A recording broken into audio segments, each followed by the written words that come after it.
Chamei o pessoal aí. Saudações, grande Anitta Vilhena. Saudações a todos que estão acompanhando aqui o canal do Conde pelo YouTube, começando mais uma entrevista. Entrevista, na verdade, essa é a entrevista cativa. É o Rogério Netablian, grande analista político de conjuntura, faz as suas lives aí no Facebook, também dá as suas trolladas aí em Bolsominion, né, Netablian? E nós vamos conversar hoje um pouco, essa conversa nossa de sexta-feira, sobre... Vamos pegar o eixo aí das manifestações do dia 30, que foram, acho que são importantes. Quero ouvir o Anitta sobre isso. E conta pra gente como é que você sentiu. Quero saudar todos que estão chegando aqui para a transmissão no canal do Conde. Raquel Cristina dos Santos, Bota Suja, Ricardo, Carlos, Gauleta, Heloísa Cassiano, Ângela de Oliveira e Marli Alheiro, Selma Lopes, pessoal chegando forte aqui. Tudo bom, Rogério? Boa tarde, Conde. Boa tarde a todos que estão nos acompanhando. As manifestações do dia 30 sempre são importantes, né? É alvissareiro, é bacana, é gostoso a gente sentir que tem muita gente lutando do nosso lado pelo legado do marco civilizatório, pelo Estado Democrático de Direito, pelo futuro dos jovens. Sempre um estímulo muito interessante. Eu acho que é um bom fio condutor para a gente levar esse papo adiante. Rogério, eu acho que pegou no breu, né? O pessoal fica um pouco aflito. Foi maior, foi menor, menor que a sua, minha é maior que a sua é maior que a minha. O que você acha? Eu acho que o que está faltando para o Brasil é uma sequência, né? É uma consolidação do espaço. E dentro disso, você enxergou que você tem mudanças ali, né, nessa ocupação pública das ruas no Brasil? Eu acho que a gente está mais ou menos nesse momento, assim, minha impressão pessoal é que nós estamos mais ou menos naquela tradicional divisão entre as forças que estão vinculadas a um processo mais nacionalista, mais vinculado a um Estado democrático de direito, mais vinculado aos interesses nacionais, aquele terço tradicional. Talvez a gente tenha menos do que o terço de bolsonaristas, do núcleo duro do bolsonarista, talvez alguma coisa dos bolsonaristas, talvez alguma coisa entre 18% e 25% da população, pelo que foram as manifestações do dia 26. E ainda nós precisamos engajar muita gente. Eu acho que a gente tem pelo menos metade da população brasileira que necessita de uma mensagem, de uma linguagem acessível, para que eles possam se engajar no processo. Primeiro, para que eles possam entender o que acontece no país. E depois se engajarem no processo. E é essa luta de comunicação que a gente está travando nesse momento. É gostoso ver os jovens se manifestando, mostrando que existe esclarecimento, que existe vida inteligente, mas é muito importante ainda que nós engajemos aquele, mais do que o terço tradicional, né? Nesse momento eu sinto que ainda existe uma parte expressiva da população que não está engajada nem na defesa do Bolsonaro e nem na defesa do Estado Democrático de Direito, porque talvez não tenha entendido ainda a luta que se trava. Perfeitamente, Rogério. E aí eu queria trazer para você uma tese que eu estou aí advogando nos últimos 2 dias, praticamente, que é justamente a rua não aparece de um dia para o outro, né? Essa aflição das pessoas, essa ansiedade, mas não tem ninguém na rua, quer dizer, eu acho que agora tem, e eu acho que só vai aderir, né, só vai se encorajar, as pessoas vão realmente sair de casa, quem não é estudante, quem não é universitário, quem não é professor, quer dizer, para engrossar esse caldo massivo da população brasileira, realmente, para trazer, porque é uma oportunidade única, né? É uma oportunidade muito forte que a gente tem de realmente, através dos estudantes, restabelecer uma pauta pública no Brasil, né? E assim, as pessoas só vão se encorajar se assistirem, se virem que tem gente, né? Semana sim, semana não, o pessoal está na rua, o pessoal vai aos poucos e vai ganhando espaço. O que me assusta, e aí eu quero perguntar para você, o Brasil vive também, já desde o golpe, uma sequência de sabotagens, né? De interrupções do processo histórico. Ganhar as ruas é um processo delicado, né? Que pode ser facilmente sabotado se realmente os protagonistas não estiverem muito certos daquilo que é preciso fazer para retomar o curso da história no Brasil. Como é que você vê esse jogo complexo de forças aí, que inclusive tem... Sabe uma coisa que eu achei muito bacana? Queria que você comentasse. Quando os estudantes colocaram a faixa de novo na Federal do Paraná, aquilo, para mim, é emblemático, porque a micareta fascista foi lá e tirou, e a esquerda foi lá e colocou de volta. Quer dizer, a gente não vai aceitar mais nenhum tipo de violência desse nível, violência simbólica. Como é que você vê esse fenômeno? Eu acho que eu insisto na ideia, que inclusive eu tenho reportado nas últimas lives todas que estou fazendo, na medida do possível, de levar a mensagem que a narrativa é o fundamental nesse momento. A narrativa e a nossa capacidade discursiva e de abrangência também. Por isso é muito importante esse tipo de interação que a gente faz aqui, somando forças. Inclusive, numa das lives que eu estava fazendo, uma das pessoas que está assiduamente comigo, ele disse: Rogério, cite nominalmente todos que estão fazendo essa luta, esse empenho, para que essa rede possa aumentar, para que uns possam se inscrever nos canais dos outros, é claro, naqueles que têm credibilidade, como é a TV 247, como é seu canal, como são outros que fazem esse trabalho, que merecem a atenção de todo esse público que tem esse interesse, que está voltado para esse ideário. É muito importante que nós fortalecemos nossa capacidade de comunicação e que nossa mensagem chegue de forma eficiente, principalmente para os jovens, porque eu percebo que se a gente fala em um eventual terço, ou talvez um pouco mais do que isso, 40%, talvez 50% da população ainda não engajada de nenhum dos lados, isso é mais dramático se nós tratarmos, ainda que seja no mesmo percentual, da questão dos jovens, porque os jovens são o futuro, evidentemente, de qualquer luta, de qualquer batalha, de qualquer busca que a gente faça por melhorar essa qualidade do engajamento, ou até da possibilidade de que as pessoas voltem a sonhar. Sonhar, eu acho que é especial demais. O Lula falou isso nas caravanas que fez, em todas as últimas caravanas, sobre a importância do sonho, da esperança. E sobre a importância, inclusive, quando ele falava em sonho, muitas vezes ele dizia que as pessoas possam voltar a sorrir e a sonhar. Então, sorrir e sonhar.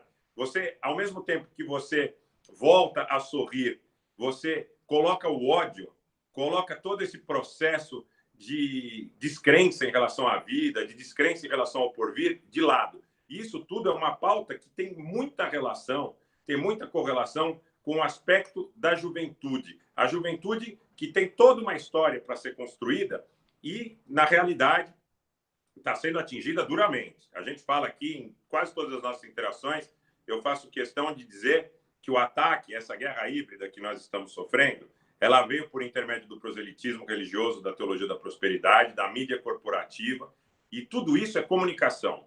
Tudo isso é comunicação, quer dizer, a gente vê o esforço que você faz, o esforço que outros atores fazem, o esforço que nós fazemos como um todo, para nós levarmos uma comunicação, além de crível, além de razoável, de sensata, de objetiva, de verdade. Muito raramente eu vejo algum ator do nosso lado alardeando fake news, ou coisas das quais nós tenhamos dúvida. Mesmo que tenhamos dúvida, nós não alardeamos propostas que não estejam absolutamente conformes com algo objetivo, com algo de realidade.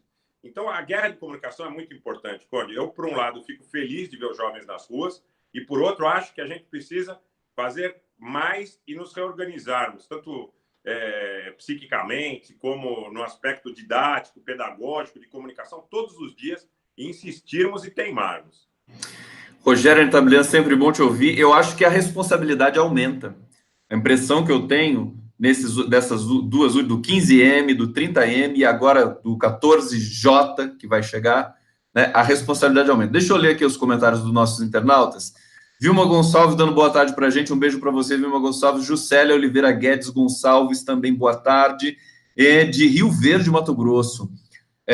Vamos avançar aqui, deixa eu ler, deixa eu prestigiar o nosso público aqui, que é maravilhoso, viu, Rogério? O pessoal trazendo sempre questões super importantes aqui, é uma conexão muito, muito forte. Acho que isso é um processo muito virtuoso que nós temos aqui nos canais, né, que são também o seu canal no Facebook, também tem esse fenômeno, né? Vilma Gonçalves dizendo que foi maior, não tem dúvida, o que importa é que nossa manifestação não foi bancada por empresários e sabe-se lá mais quem, perfeitamente. Vander Lúcia, saudações.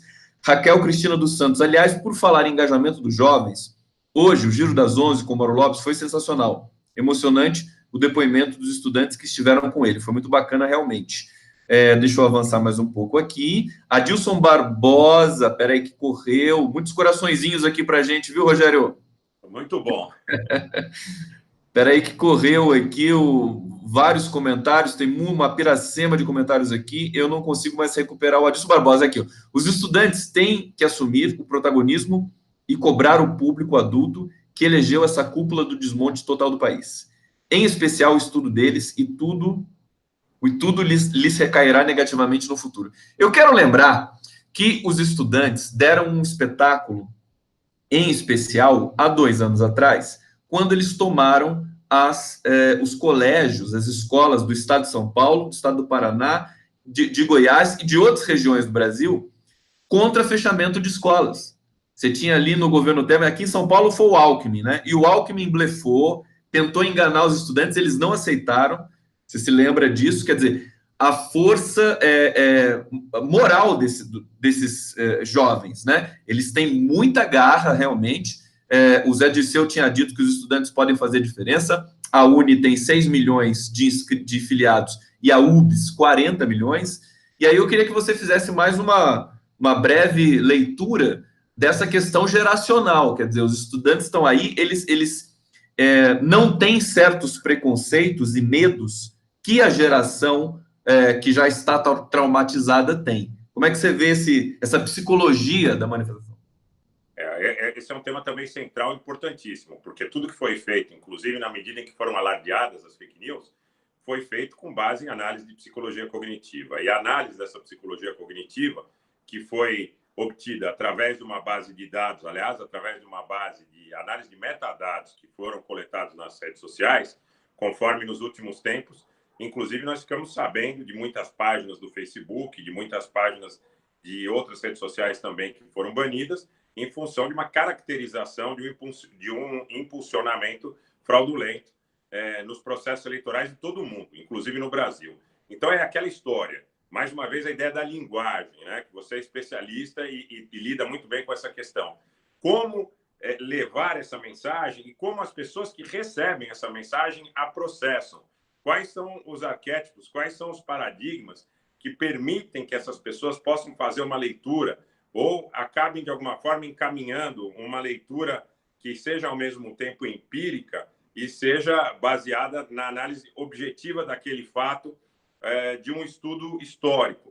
O que eu vejo de diferença fundamental, aliás, esse era o discurso que vinha desde a campanha de 89, quando começou aquela história que o Lula, na eleição contra o Collor, era alguém que traria incerteza, e que as classes médias, na realidade, reverberavam muito essa questão do medo, que os sem-terra entrariam nas casas das pessoas. O Lula mesmo reporta a história de uma visita a uma palafita que ele fez, que a moradora teria dito, olha, eu não vou votar em você, isso na eleição de 89, segundo ele, reporta. Eu acho que em Pernambuco. Eu não vou votar em você porque eu não quero que as pessoas tomem a minha propriedade, uma palafita construída, naturalmente, sem absolutamente nenhum registro, sem absolutamente nada regularizado, mas aquela senhora tinha a impressão que era detentora de uma propriedade e que o Lula ameaçaria na medida em que, com a vitória dele, os sem-terra poderiam se apropriar de algum quinhão da palafita. Isso é tão absurdo, essa narrativa é tão absurda, e, evidentemente, tem mais marcas, inclusive a própria questão da violência urbana é uma questão muito explorada em relação às pessoas mais velhas, as pessoas que já passaram por alguns traumas que são, de alguma forma, até compreensíveis, justificáveis. Acho que o nosso extrato também precisa entender que, além das fake news, além de todas essas situações que foram engendradas com base em situações inexistentes, foi explorado também muito de medos e de frustrações e recalques e traumas, como você bem utilizou, existentes, pré-existentes na sociedade. O jovem, ele não traz tudo isso. Ele está mais... São livros ainda com muitas páginas por escrever. Porém, claro que carregam um aspecto transgeracional de tudo que está sendo transferido, de tudo que está sendo passado.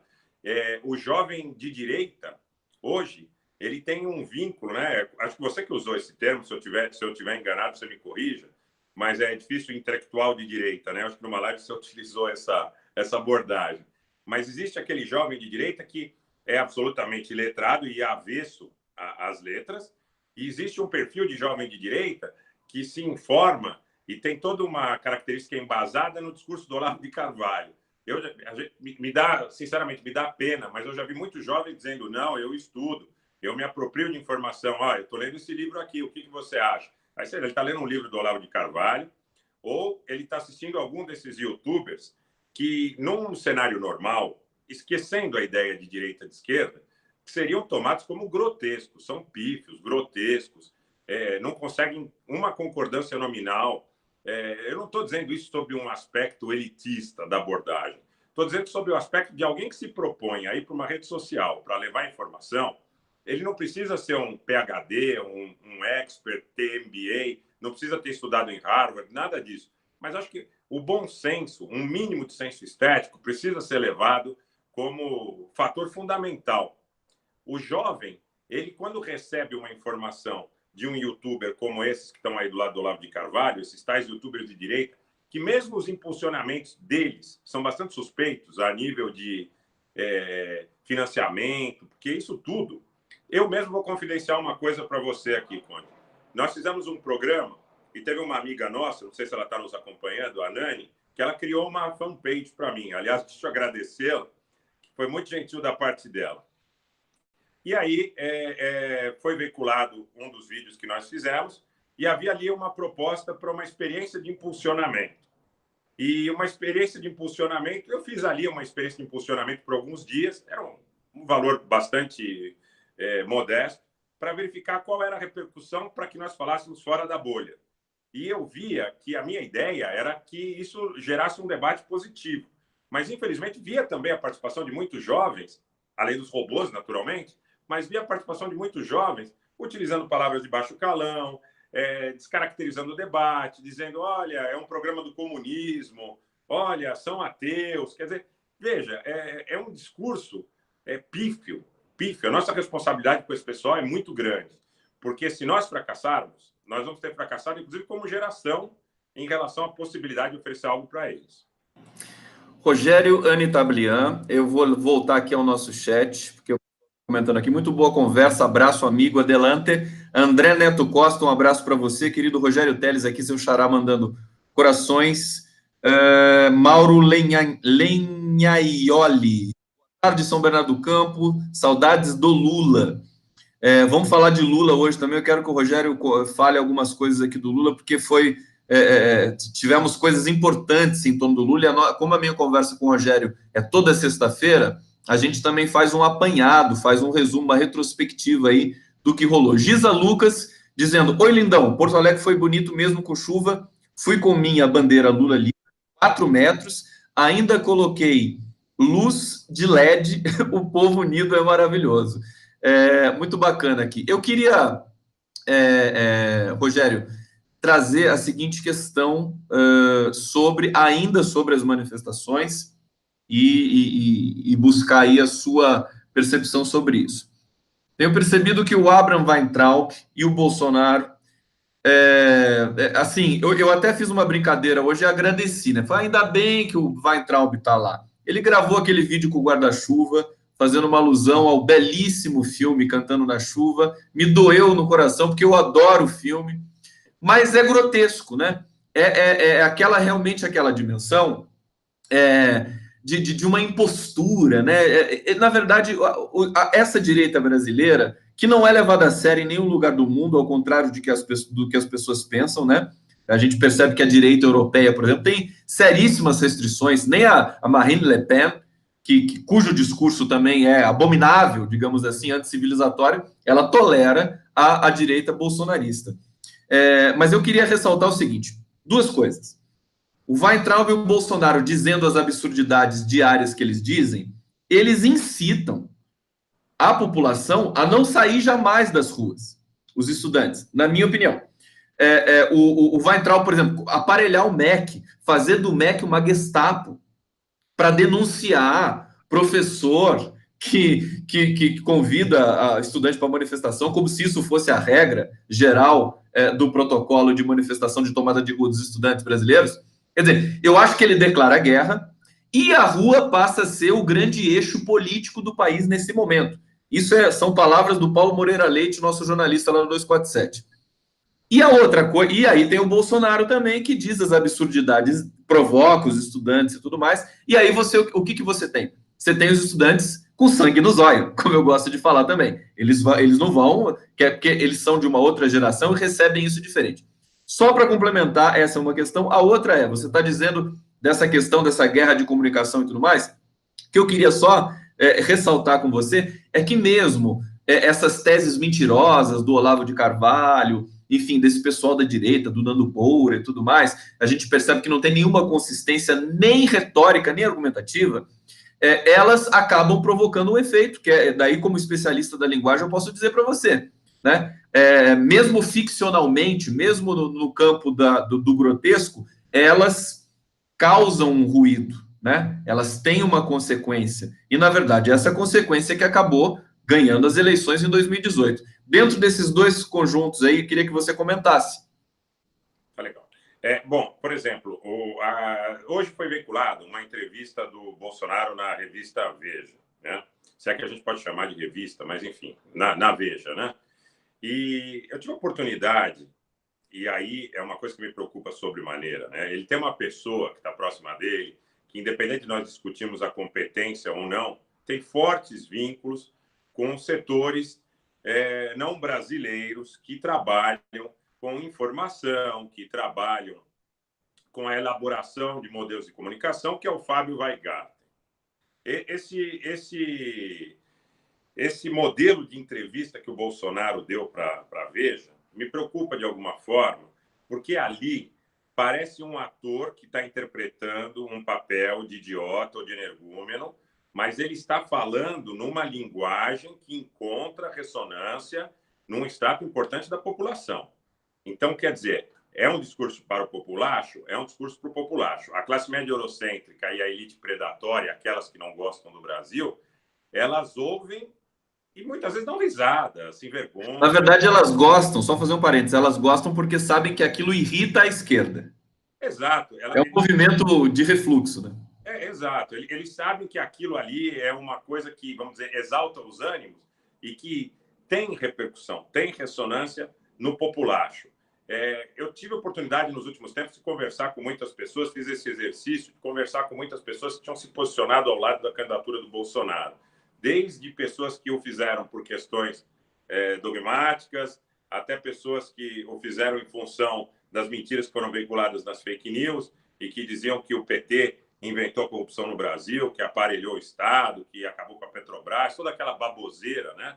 Toda aquela geringonça, não a geringonça do governo português, toda aquela geringonça, aquela bobagem que foi explicitada. E eu noto que a cada discurso que o Bolsonaro faz, como esse que ele faz para a revista Veja, ele reforça um ideário para determinadas pessoas que ele seria um deles, né? Existe muita gente que fala a respeito disso. Eu acho que, não sei se foi no Le Monde Diplomatique, que houve uma reportagem que falava sobre o lumpen no poder, né? O lumpen no poder, mas governando para a burguesia.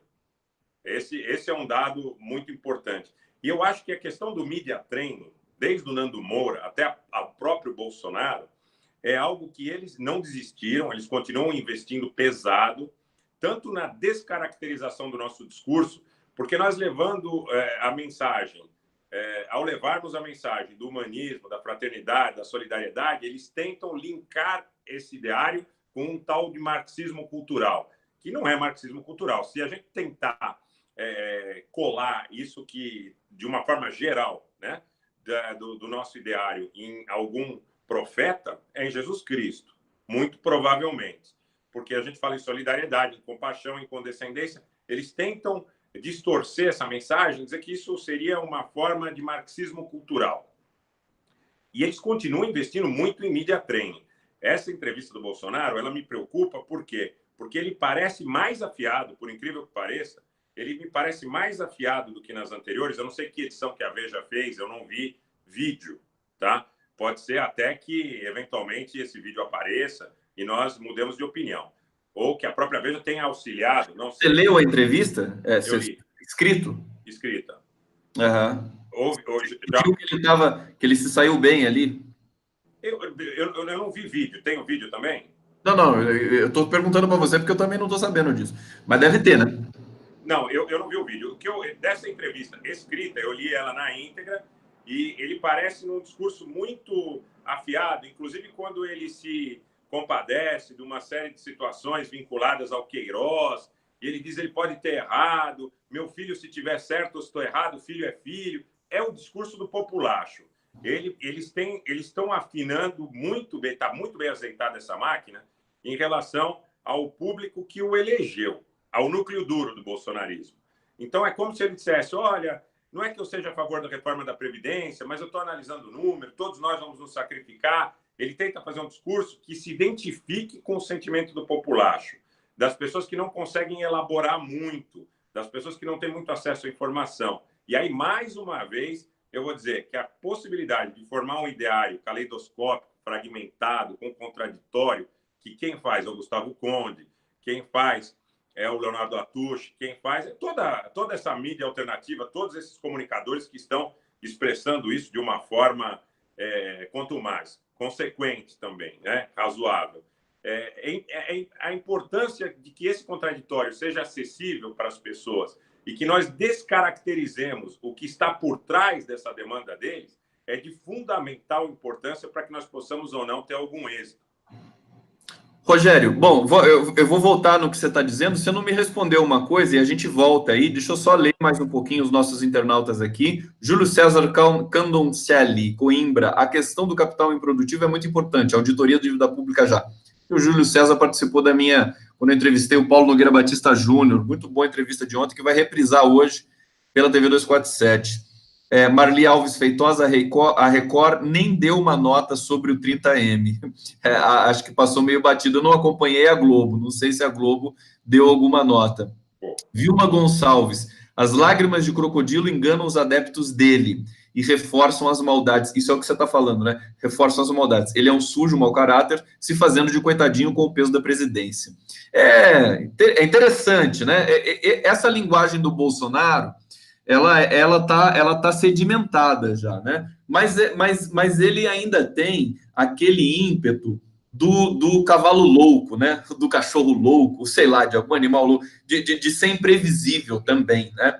Acho que quando ele está em ambientes controlados, como uma entrevista para Veja, para Record, ele pode conseguir conquistar algum tipo de regularidade, estabilidade do discurso e se fazer de vítima de maneira competente. Mas no improviso, no quebra-queixo, no dia a dia, no Twitter, né?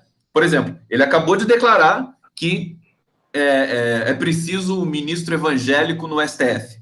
Chegou a hora. Eu vou querer que você comente isso depois, mas antes disso, eu tinha deixado uma questão no ar para você, que você adentrou muito a questão da comunicação e acabou deixando que também faz parte de uma questão da comunicação, que é o combustível que o Weintraub e o Bolsonaro dão para os estudantes e dão para as pessoas que eventualmente vão continuar ocupando as ruas. Você concorda com isso? Você acha que, por exemplo, o Weintraub, quando ele aparelha o MEC nesse sentido, nessa perseguição, nessa Gestapo, você não acha que isso é perigosíssimo para o governo? Em termos de colocar as ruas contra o governo? É perigoso e é uma oportunidade que a gente tem, porque talvez eles mesmo assim apostem na polarização. Porque esse discurso é um discurso que aposta na polarização, que é mais ou menos dizer o seguinte: eles imaginam que ainda esse discurso anti-esquerda, anti-PT, colhe como alguma coisa que tem alguma repercussão em grande parte da população brasileira. Mas é uma oportunidade para que nós mostremos que esse discurso ele não é contra o PT, contra o governo nacional e popular, ele é contra o marco civilizatório. Então, nós precisamos capitalizar essa mensagem. Olha, eles estão falando contra o marco civilizatório, eles estão falando contra inovação, ciência, pesquisa e tecnologia. Eles estão falando em tirar direitos dos trabalhadores, que aí, fugindo um pouco do Ministério da Educação, mas é tudo dentro da mesma égide. Eles falam em tirar direitos dos trabalhadores quando, por exemplo, a Alemanha passou a jornada de trabalho na indústria metalmecânica e nos serviços de informática e bancos para 30 horas semanais. Aqui eles querem aumentar a jornada e diminuir a remuneração. É uma situação de antagonismos. Eles estão criando uma disposição para reforçar o modelo da polarização, imaginando que isso ainda tem repercussão. Então, eles estão achando que isso ainda vai dar certo, mas é arriscado, né, Anitta? Você não acha? Eu acho que é arriscado, e aí é a nossa responsabilidade no sentido de que nós consigamos capitalizar e dizer, olha, esse discurso ele não é contra o PT ou contra as mentiras que foram sacadas contra o PT, contra o que eles dizem que foram os insucessos dos governos nacionais e populares. Esse discurso é contra o legado do marco civilizatório, é contra a Declaração de Independência Americana, é contra a Revolução Iluminista Francesa, é contra todas as revoluções humanitárias. Então, é muito importante que aí nós capitalizemos. Olha, quando ele fala, por exemplo, que o estudante precisa ter uma postura acrítica, ele está falando contra o futuro desse jovem e não como contraponto ao que existia nos governos nacionais e populares. É impossível que eles queiram descaracterizar uma universidade que tinha 3 milhões de jovens e passa a ter 7 milhões de jovens. Agora eles querem argumentar no sentido de que a qualidade do ensino não é compatível com o aspecto do aumento quantitativo do jovem na universidade.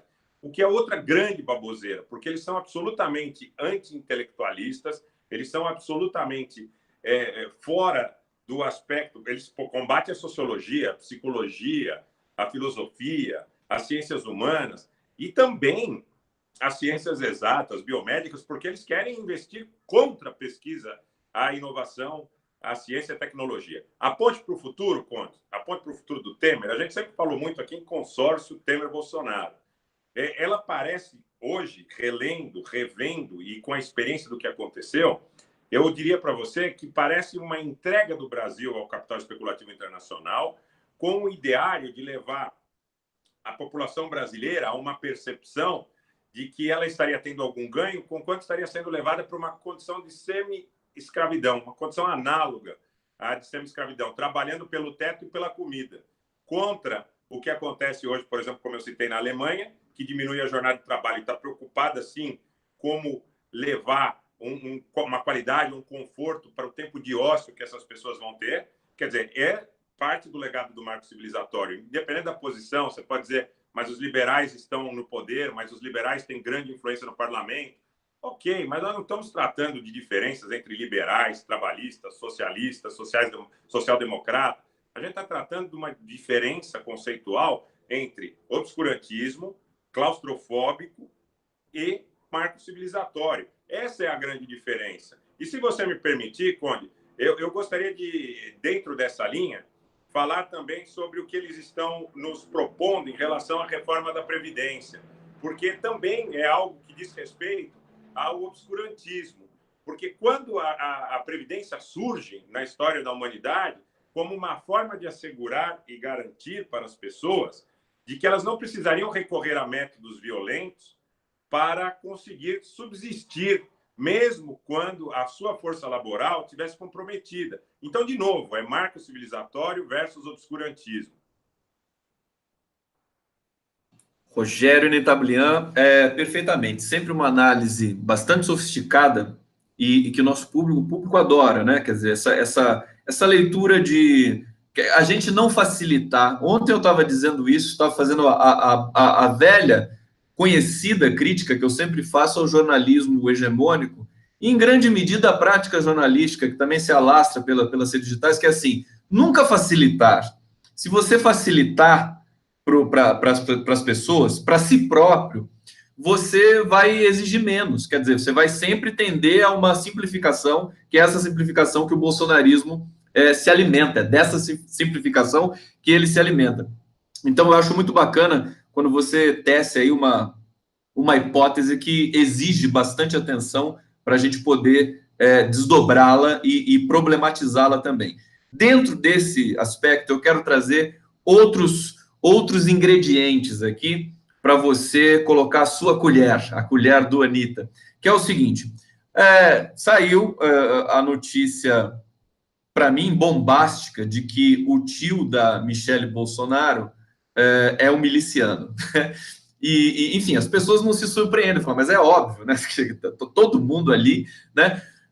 Bom, além dessa notícia, que curiosamente não repercutiu tanto na imprensa tradicional, Você tem a The Economist, revista britânica, também fazendo um relato grande, né, sobre a ligação do Bolsonaro com as milícias do Rio de Janeiro. Somado a isso, você tem essa política de distribuir arma para a população inteira, quer dizer, de liberar armas, armamentos, o Sérgio Moro alinhadinho nesse tipo de dispositivo. E enquanto isso, Rogério, a economia afunda. Afunda. Nós temos o pior dado de emprego, de subemprego hoje. Deixa eu só pegar aqui a homepage da Folha de São Paulo, porque é impressionante aqui. Deixa eu só achar.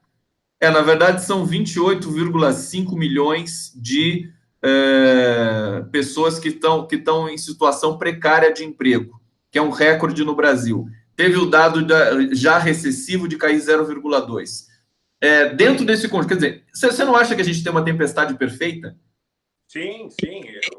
Mas em pressão e temperatura normais. Nós hoje temos um outro ingrediente que são as redes sociais. E que é o dinheiro empresarial voltado a produzir mentira para barrar processos históricos.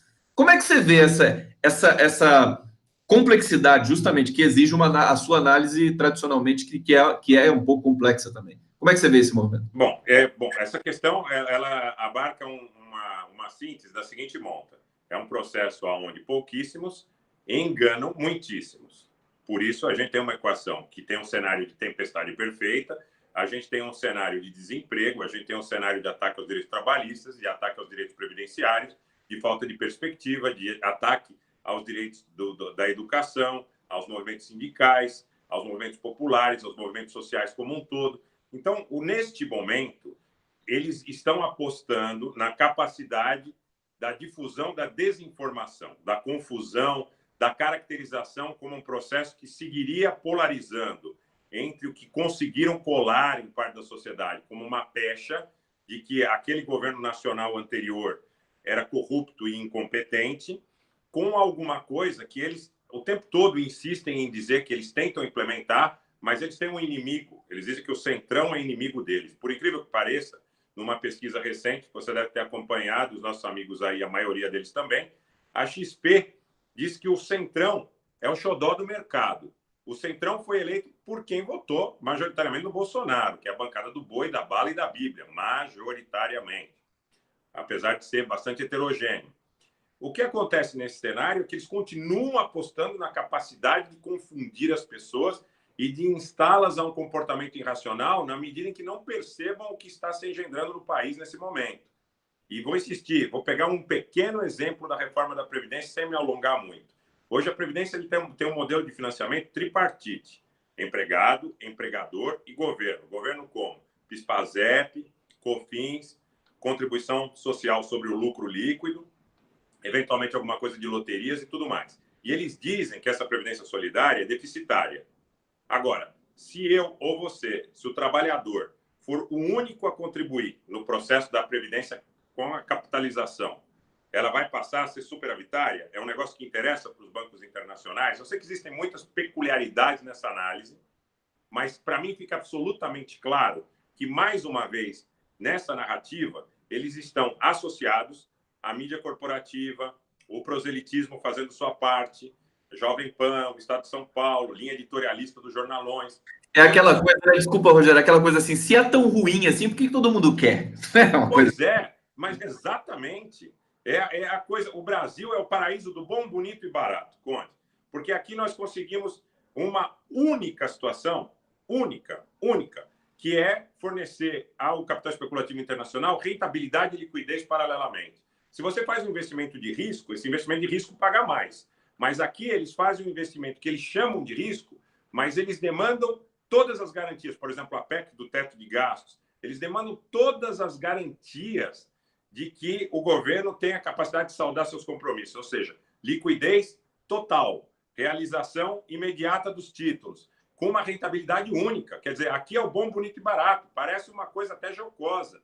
É bom, bonito e barato para eles. E para o povo brasileiro, como é que fica essa situação? Quer dizer, a Previdência não funciona na mão do governo. Se perguntar para eles, eles vão dizer que não funciona por causa da corrupção. Eu ouvi li na entrevista do Bolsonaro, que ele disse que o problema dos fundos de previdência das estatais foram investimentos em papéis da Venezuela. Aí pronto, coação moral de novo, né? O epíteto, Venezuela, como se Venezuela fosse um palavrão.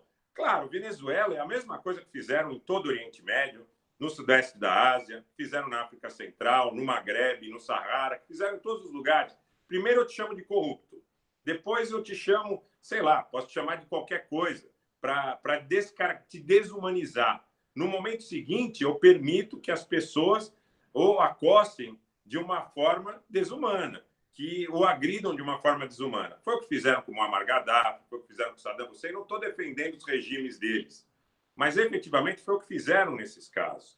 Foi o que fizeram em todos os casos onde eles queriam dominar o controle do processo de energia e também a questão de territorialidade, de profundidade territorial. Então, o discurso é o discurso da desinformação, da confusão. Eu vou te fazer acreditar que eu sou o mocinho e que o outro é o bandido, dentro de uma lógica muito maniqueísta, e com isso nós estamos autorizados a fazer tudo contra o bandido. Rogério Nitablian, eu estou para dizer, eu gostaria de reformular aquela máxima do Guimarães Rosa, que inclusive a Dilma Rousseff usou muito lá em Porto Alegre, que é, eu não sei de nada, mas eu desconfio muito. E tem uma outra máxima do Guimarães, que é viver é perigoso, né? E enquanto você estava dizendo aí, eu vou formular uma, né? Vamos ver se cola, né? Vamos ver se cola, eu vou tuitar, né? Que é assim, a linguagem é perigosa. A linguagem humana é perigosa. Porque, enquanto você dizia, quer dizer, quando a gente defende a autodeterminação dos povos com relação à Venezuela, as pessoas fazem imediatamente um simulacro e dizem que você defende o Maduro. E é assim com todo o fenômeno da linguagem. Isso está tecnicamente descrito, né, por vários ensaios, sobretudo da linguística francesa, no discurso. Eles chamam de interincompreensão regrada. Agora, isso é a máquina da linguagem, é a máquina, o funcionamento do discurso é assim mesmo. É por isso que existe a possibilidade de você reformular infinitamente um argumento para poder se fazer entender. É perigoso, né? Na verdade é isso, né, Anitta? É perigoso. Deixa eu só, antes de voltar para você, eu vou ler aqui mais alguns comentários. Pessoal curtindo muito suas análises. Deixa eu ver aqui. Jennifer Lopes. Nani True Love. Será que é essa Nani que falou que fez a sua fanpage? Chame seus amigos para o Hangout. Bom, a gente sempre chama, né? Aliás, vocês que estão aqui curtindo esse Hangout são potenciais entrevistados aqui para a gente uma hora conversar. Vamos organizar isso, né? Todo mundo que está curtindo aqui também, enfim, vocês dão as opiniões aqui pelo chat, mas seria tanto mais legal se vocês dessem de corpo presente aqui, com imagem e som também. Deixa eu ver aqui. Globo e Tchutchu com uma história de amor, tá falando aqui do Paulo Guedes. Deixa eu só ver aqui quem que escreveu, que passa muito rápido. Pessoal curtindo as análises do Rogério Nitablian. Maria Cecília Rocha, Conde, o número de pedintes tinha praticamente acabado, agora as pessoas voltaram a bater em nossas portas. Isso é impressionante, né? A população de rua aumentou demais, né, Rogério? Isso é uma coisa que a gente sente em qualquer lugar do Brasil, Porto Alegre, São Paulo, Rio, qualquer lugar que você vá, interior, né? Acho que nunca antes na história a gente teve tanta população de rua desassistida em situação de muita fragilidade. Vamos falar um pouco, eu quero fazer uma curva agora e trazer para aquilo que está em processo realmente político no Brasil, as pessoas que estão de fato trabalhando, que é a ala progressista. Enquanto essa ala da extrema-direita do governo se enrola cada vez mais, né, com a sua desarticulação, com a sua falta de projeto, e vai promovendo uma reação da população brasileira fatal, que está na estatística, que está nas pesquisas. O Bolsonaro agora, a reprovação é maior que a aprovação, enfim, é um processo de apodrecimento acelerado. Eu queria trazer uma notícia para você, não sei se você já viu, mas você vai comentar, enfim, em cima do que eu vou te dizer, né?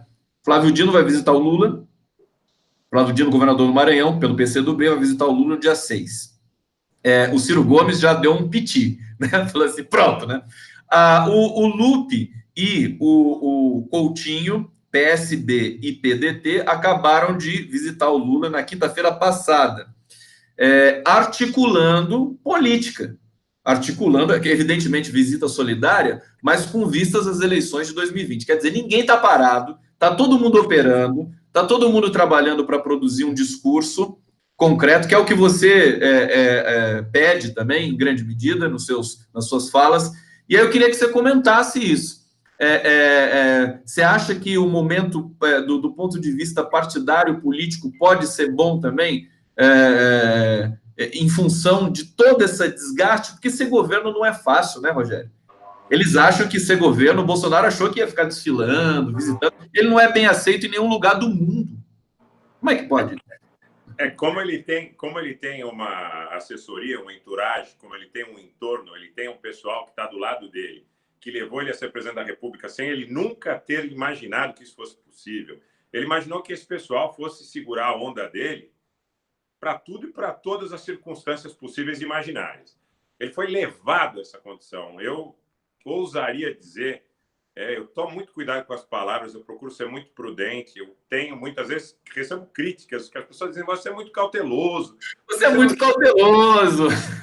Você não chama o povo para a rua, e vamos lá, eu disse, olha, o povo tem que estar na rua, mas o povo tem que estar na rua com responsabilidade e com respeito às instituições. E eu não digo isso porque existe o registro nas redes sociais, em privado eu digo a mesmíssima coisa. Aliás, eu procuro ter uma conduta, tanto em público como em privado, que sejam coerentes, né? Que seja uma posição que seja consonante com o que a gente apregou.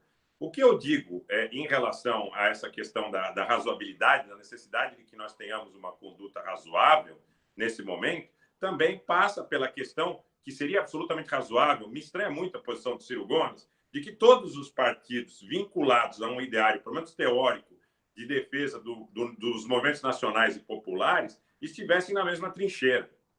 Porque espanta, inclusive, a exacerbação desse discurso do Ciro Gomes contra o Lula. Ele provavelmente está sendo, imagino, sem querer ser leviano, mas imagino que ele esteja sendo assessorado por alguém que está dizendo para ele que a chance dele ocupar um espaço é utilizar de uma expressão antagonista em relação ao Lula e o PT. Eu acho que é a única explicação para descrever a psicologia do Ciro Gomes. Quer dizer, que se ele fizer o que ele está fazendo assim, naturalmente, espontaneamente, ele é um desequilibrado como o Bolsonaro. É uma coisa impressionante. Quer dizer, parece que é a única chance dele garantir, cavar um espaço na mídia, etc., polêmico e tudo mais, para depois chegar e ganhar alguma coisa em troca. Outro que está acreditando que aquele processo de polarização continua vigente. E por isso que a indústria de fake news não para. Tem gente veiculando no dia de hoje, tive a oportunidade de testemunhar no dia de hoje, tem gente veiculando que o Lula é dono da maior fazenda do mundo. E sem nenhum preconceito em relação às pessoas que veiculam. Se você der uma olhada no perfil da pessoa, ela no momento seguinte, ela está falando sobre reunião de empresários, ofertas para quem deve, amanhã fica milionário. É coisa do proselitismo, tá? É coisa do proselitismo. Não estou falando sobre fé religiosa. Tenho bons amigos evangélicos, católicos, judeus, islâmicos, cristãos de diversas matizes. Não é essa questão. Agnósticos, ateus, isso não faz a qualidade da pessoa. Mas ali está absolutamente claro que essa indústria de veiculação de fake news, que não para, e que talvez seja a aposta do Ciro, porque ele talvez esteja imaginando, continuam desgastando a imagem do Lula e do PT. Então, eu preciso ocupar esse espaço, porque da mesma forma que os jornalões têm vergonha, né, eles procuram aquele verniz, como a Jovem Pan, né, e o Marco Villa, eles procuram aquele verniz para se distanciar das abominações éticas, morais e cognitivas do Bolsonaro e sua trupe.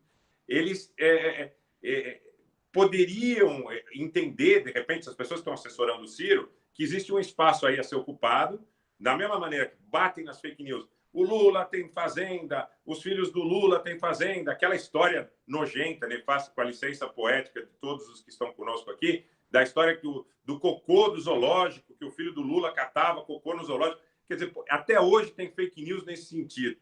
Primeiro, tentando colocar a eventual simplicidade de uma eventual posição que teria ocupado um dos filhos do Lula como algo demeritório. E depois tentando dizer que aquilo se transformou numa grande fortuna, o que é uma grande mentira. Hoje, todos os filhos do Lula, todos, passam por dificuldades financeiras. Todos. Além de outras tantas dificuldades que a família passa, filhos, netos, sobrinhos, sobrinhas, irmãos, em função desse clima asqueroso de ódio que foi disseminado. Muitas vezes até criando dificuldades no ambiente de trabalho, nas escolas das crianças, na faculdade dos adolescentes. Então, o Ciro, provavelmente, está imaginando que aí tem um espaço para ele ocupar, indústria de fake news ativa. Mundo civilizado e pragmático, se afastando do Bolsonaro, talvez ele se imagine uma terceira via. Mas os responsáveis no PSB, no PDT, no PCB, no PCdoB, no PT, no PSOL, em todos os movimentos populares, figura do Requião, que eu acho extremamente importante, admirável, respeitável, até pela história, né, pela idade, tudo mais, tem que estar unidas do mesmo lado da trincheira para fazer efetivamente diferença nesse momento, nas eleições de 2020, como sinalização para 2022. Opa, o Ciro já deixou claro que não vai compor com ninguém. A violência dele com a Maria do Rosário, inclusive, eu acho que ele vai ser acionado mais uma vez pela justiça, porque ele teve um gesto ali fisicamente violento com a Maria do Rosário, numa banca que, enfim, ambos estavam ali para discutir o país. Uma coisa realmente impressionante. O Fernando Brito, que é o jornalista do Tijolaço, conviveu com o Brizola a vida toda, contou esses dias que quando o Ciro, mais uma vez, ofendeu Lula, PT, que quase sempre ele faz isso, né? Que ele, acho que ano que foi? 98, que ele também foi candidato à presidência da República, para convencer o Ciro a apoiar o Lula, foi um sacrifício, que ele não queria apoiar de jeito nenhum. Mas, enfim, são bastidores, né? Bastidores aí da história. Rogério Itablian, vamos falar do Lula, porque já que você falou do Lula, enfim, e nós trouxemos aí a questão da articulação para essa unidade, né, progressista, para resistir, coisa que, enfim, o Haddad teve 47 milhões de votos, cara, é um patrimônio muito grande isso, certo? Talvez se a eleição fosse hoje, o Haddad venceria o Bolsonaro, se a gente pensar friamente, estatisticamente. E aí eu queria que você comentasse, que o Lula acabou de receber uma carta do Papa. Então, muitos política, um misto de... Mas é engraçado porque tem ali uma conexão entre política e religião naquela carta do Papa, Rogério, mas não é proselitista e não é essa instrumentalização da religião que foi feita no Brasil, É uma questão muito mais espiritual, quer dizer, está emprestando a solidariedade para o Lula, respondeu a uma carta do Lula, que também é belíssima, né, que o Lula mandou para o Papa. E eu queria que você conectasse essa situação, eu quero que você fale do Lula, hein? Queria que você conectasse essa situação com a carta que o Lula escreveu, que me impressionou muito, para a Feira do Livro Político da PUC São Paulo, que para mim foi uma das maiores declarações de amor ao gesto da leitura. É sensacional a humanidade que o Lula consegue extrair da sua interioridade espiritual e política. É belíssimo aquilo lá. Então, nós temos aí 3 textos, eu fico até arrepiado, não é brincadeira, não. 3 textos, como admirador, como alguém voltado para a questão da linguagem, da escrita, né, como eu dediquei boa parte da minha vida também. Queria que você comentasse esse imaginário em torno do Lula ainda, essa questão da possibilidade realmente dele deixar a carceragem da Polícia Federal, da vigília, enfim, fala do Lula para a gente, que é bonito ver você falar do Lula, Rogério Itablian. Vamos lá. Vou fazer uma introdução em relação a essa questão que você suscitou da possibilidade de liberdade do Lula. Situação que me preocupa. Primeiro, um pacto entre executivo, legislativo e judiciário, onde o judiciário assume uma postura política. O Dias Toffoli assume uma postura política de defesa de um ideário. Não cabe ao Poder Judiciário obedecer a uma cena política de um grupo que esteja no momento no poder. Cabe a ele interpretar o ordenamento jurídico na sua literalidade e não fazer apologia dessa ou daquela posição política, desse ou daquele governante de plantão. Segundo dado, o Bolsonaro recebeu o Victor Laus, que é o desembargador que assumirá a presidência do TRF4 em Porto Alegre nos próximos dias e que será responsável pelo julgamento do recurso sobre o famoso caso do sítio de Atibaia. Isso é muito preocupante. Essa cena é muito preocupante sob o ponto de vista prático, sob o ponto de vista pragmático. A questão jurídica relativa aos processos do Lula é uma aberração. É uma aberração de todas as montas. Ele foi julgado sem ter direito a um juízo natural, levaram ele para ser julgado em Curitiba, sem que houvesse absolutamente nenhuma conexão dos fatos, do local onde eles teriam acontecido, com a circunscrição que teria a responsabilidade de julgá-lo. Então, ele não teve direito a juízo natural, é um processo farsesco, é um processo político. A integridade do Lula, entrando na questão que você suscitou, a integridade do Lula e a resposta que o Papa dá, que a verdade vencerá a mentira, eu acho que são a síntese de todo esse processo. Porque o Lula é de verdade. O Lula é de verdade. Por isso ele está lá e está íntegro ainda. Porque poucas pessoas resistiriam, até o próprio Bolsonaro, na entrevista dele hoje, que ele ficou 15 dias preso num quartel e que é muito ruim estar preso, mas mesmo assim ele não tem dó do Lula, porque o Lula queria destruir o Brasil. Olha que tipo de contrassenso, de absurdo, ou de discurso cafajeste, canalha, covarde, né? Eu acho que a covardia é algo que define bem tudo que representa o governo do Bolsonaro e tudo que foi feito, inclusive, contra a figura do Lula. E o Lula firme ali, do lado da verdade. Algumas vezes, quando indagado, quando suscitavam a questão da possibilidade dele procurar abrigo em uma embaixada ou dele abandonar o território nacional, ele insistia na tese que ele não tinha nada a temer porque estava do lado da verdade. Eu não tenho medo de nada, porque eu estou do lado da verdade e eu tenho um sono que eles não têm. Então, em relação a privações físicas, a privação da possibilidade de ele estar com os filhos, com os netos, agora com a namorada, em relação a todo tipo de constrangimento que ele foi objeto, por parte até do momento em que ele foi levado a Curitiba no ano passado, e você lembra que as pessoas tiveram acesso a um áudio de alguém que dizia lá que atira ele aí de cima. Ele nunca teve medo, ele sabia, desse aspecto ele sabia, dos riscos que ele corria em relação a uma apresentação, porque ele sabia que estaria sendo custodiado por inimigos. É uma situação absolutamente inusitada na justiça brasileira e na história da justiça. Quando a gente conversa com o pessoal na Europa, eu não vou dizer nos Estados Unidos, porque aí também eu não tenho muitos contatos com pessoas em território norte-americano, mas sei que lá também tem muita gente de bom senso. Mas quando você conversa com as pessoas na Europa, juristas, na França, na Espanha, em Portugal, na Grã-Bretanha, na Alemanha, as pessoas dizem, não é possível, ele foi julgado por inimigos políticos. Essas pessoas todas tinham páginas em redes sociais, onde eles e parentes deles faziam ataques explícitos ao Lula e aos governos nacionais e populares desde 2013. Na eleição de 2014, foram todos aicistas fanáticos. E eles faziam, inclusive, comentários desairosos em relação ao Lula, aos seus familiares, veiculavam fake news. O Beccaria, o Cesare Beccaria, ele disse que quando o juiz se torna acusador, se torna parte do Ministério Público, parte do processo, ele não tem condição de julgar, o juiz é um magistrado. É a mesma coisa que eu colocar, numa metáfora com futebol, que eu colocar um corintiano fanático para apitar um jogo entre Corinthians e Palmeiras. Ele tem que se declarar impedido. Quem julgou e condenou o Lula foram inimigos políticos, capitais do Lula. Agora, muitas pessoas usam o argumento, mas o Superior Tribunal de Justiça não reviu essa posição em relação ao caso do triplex. Um julgamento burocrático.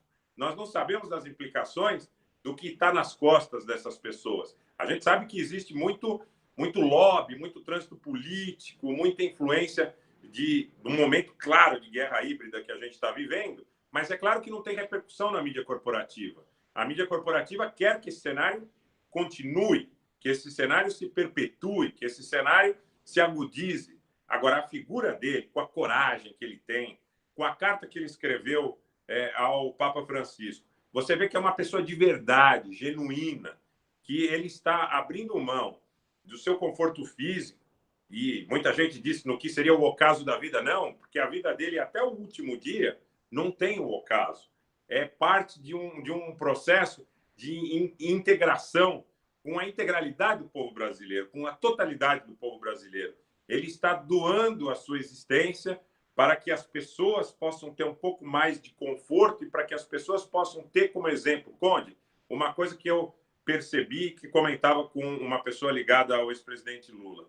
O que nós fazemos, muitas vezes, na educação dos nossos filhos, na parte teórica, quando você chega para o seu filho e diz, faça isso, filho. Se você tomar uma postura diferente, ele não vai acompanhar o que você passou para ele em tese, ele vai te copiar. O seu exemplo é o maior de todos os referenciais. E o que o Lula tem feito é dar o exemplo de a que ponto pode chegar um ser humano na doação do seu bem-estar físico, psíquico, na doação de sua existência plena, para que, mesmo sendo vítima de uma injustiça absurda, em nenhum momento tenha postulado pela prática de violência, pela prática de vingança, por práticas odiosas.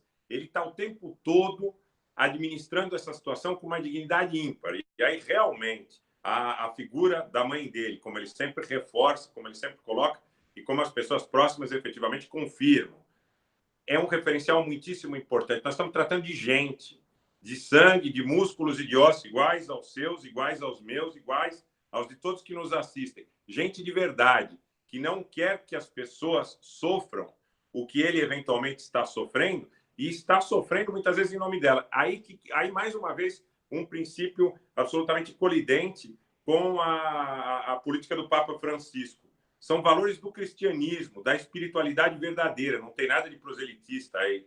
São valores de compaixão, de amor, de condescendência, de carinho, de afeição. Como o Lula, quando cumprimentava as pessoas, mesmo que ele não as conhecesse, ele passava a impressão para as pessoas que ele estava ali acolhendo-as. E aquilo ali é gente de verdade. Ele não está fazendo um papel, ele não está interpretando, ele não está trabalhando com media training, ele não está falando o que um babaca, com a licença poética, mais uma vez, das pessoas que estão nos assistindo, sem ofender nenhum senso estético, está passando de mensagem aqui para o Bolsonaro, lá de Nova York, lá do Starbucks, dizendo, olha, Bolsonaro, fale para essas pessoas incautas, despreparadas, ou que não tenham habilidade para entender o processo que nós estamos vivenciando, isso, aquilo e mais o outro, porque você vai tocar essas pessoas e elas vão reverberar, elas vão ecoar. Não, o Lula ele é gente de verdade, é gente que toca as pessoas, que abraça as pessoas, que beija as pessoas e que está efetivamente vivendo um processo. É difícil, eu não quero citar situações que possam ferir sensibilidade religiosa, mas acaba sendo um apóstolo, efetivamente, um profeta, de alguma forma, que está vivendo um legado de fé no ser humano. Não é só no Brasil, não. É no ser humano, porque quando Celso Amorim negociou em 2010 o acordo com o Irã, eles mais ou menos entendiam que a Hillary Clinton não queria que aquele acordo acontecesse.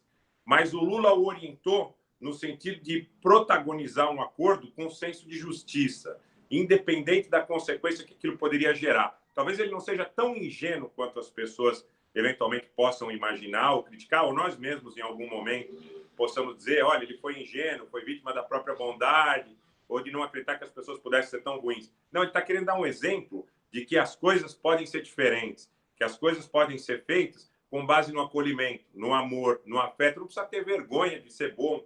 Você não precisa ter vergonha de ser bom, porque muitas vezes, a gente falou nos jovens no começo, muitos jovens, às vezes, têm vergonha de ser bons, de dizer, quando tem aquela coisa, né, que eu digo, vinculada a um ideário do lumpen, sem que também isso possa parecer agressivo. Eu dou meu jeito, cada um por si.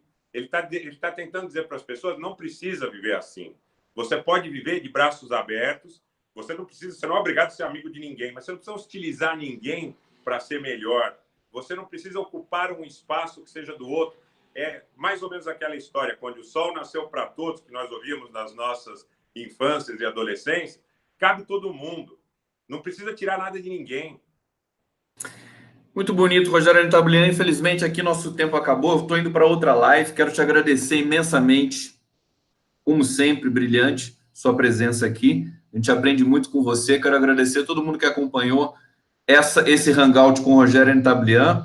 E acho que você abriu aqui margem para os nossos próximos hangouts, porque você disse muita coisa aqui que depois eu vou anotar direitinho, que é justamente essa questão civilizatória, né? É o marco civilizatório contra a barbárie, né? Então a gente vai retomar isso nas próximas conversas. Querido Rogério, tem live hoje? Hoje eu vou fazer uma live às 21 horas, porque eu queria remarcar essa questão, como eu te falei, que a entrevista da Veja me deixou bastante preocupado em relação a essa capacidade que eles tenham de, com media training e fake news, continuarem investindo com inverdades. Conde, eu queria agradecer muito a oportunidade que você, há um tempo atrás, me deu para que nós começássemos esse papo. Quero que isso dure muito tempo, que nós possamos levar adiante, porque realmente eu me sinto em casa, como se estivesse... Estou em casa, literalmente, mas na interação eu me sinto em casa, com você e com todos que estão nos acompanhando. Muito obrigado a todos vocês. Muito bom, é uma honra para mim ter você aqui. Você é um Obrigado. cara realmente admirável em todos os sentidos. Grande Rogério Entablian, um abraço para todos vocês. Daqui a pouco eu estou fazendo a live aqui no canal do Conde no Facebook e o Rogério vai fazer a dele às 21 horas também, imperdível. Beijo, querido. Até a próxima. Valeu. Obrigado. Valeu.